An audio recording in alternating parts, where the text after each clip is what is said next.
Hey there, Julie Stonefelt here, coming to you from my homestead in the Cascade Mountains of Washington State.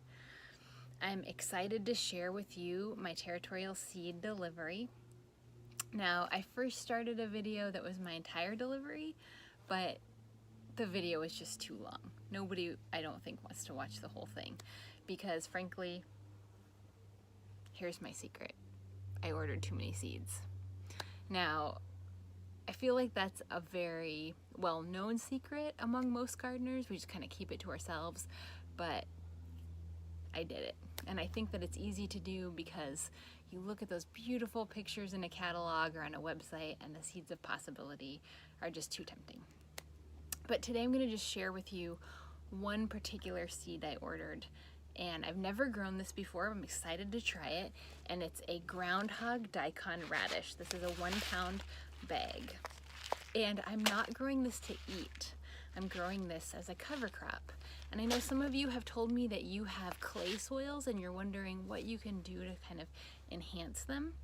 And even though I have really rocky soil, and I'm gonna use this to benefit my rocky soil, I think it could work really well for you as a clay soil as well. So I have some beds that I've had grass. I removed the sod and then I put in this nice rich layer of garden soil that I had delivered. And then under that is my native soil, which is very dense and rocky and hard. And the garden soil I was able to put on top, it's not going to be quite enough to really nurture any plants that I want to put in it long term. So I'm going to do a cover crop of rye and vetch, and then I'm going to mix this in. And the rye and the vetch tend to be really green on top of the surface and have some nice roots, some nice thin roots. And the daikon is a big, thick, tapered root that goes very deep.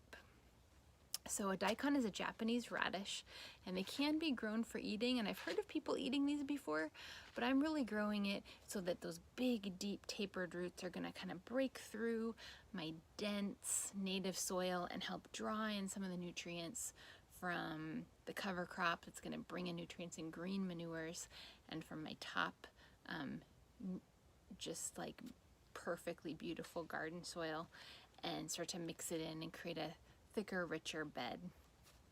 And it's the middle of August now. I'm going to be putting this in really soon. Grow it all through the fall and the winter, and then in the springtime I'll come through and I'll till it under. And I'll do that a couple of weeks before I want to start growing anything else so that it can have time to decompose into the soil. And those big gaps from those deep roots will allow fresh nutrients to come in, as well as attract bugs or insects and microbes that are going to bring life to my soil. So this is 1 pound of groundhog daikon radish from Territorial Seed Company. I hope that you will follow along with me and see how this big experiment works out. And I hope that you've enjoyed watching this video. As always, again, thank you for watching. Stay well, do good work, and keep in touch.